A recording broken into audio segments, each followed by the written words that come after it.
Gulu gulu gulu. Gulu gulu gulu gulu gulu. Aa gulu gulu gulu gulu. Baxsanıza necə böyüyüblər. Ay Allah, civcivlər idi bunlar. Necə böyüdülər. Hələ bu xoruza. Belə xoruz olur.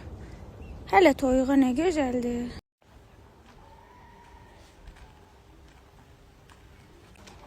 Gel gel, çayın hazır, burgerin hazır. Bir. Ve neler görürüm, aman tanrım. Bostanımızda yeşillikler çıkmaya başlayıbdı. Görürsünüz. Bir de deyirlərdi ki, bu zamanda bostan mı əkilər?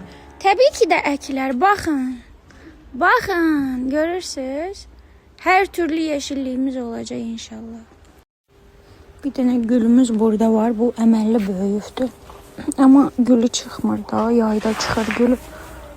Burada belə çiçeklerimiz var.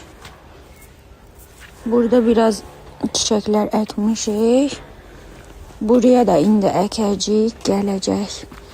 Sonra burada belə gözəl çiçeklerimiz var. Ama bunlar qışda gərək içəri qoyam, yoxsa xarab olacaqlar. Hələ bunun gözəlliyinə.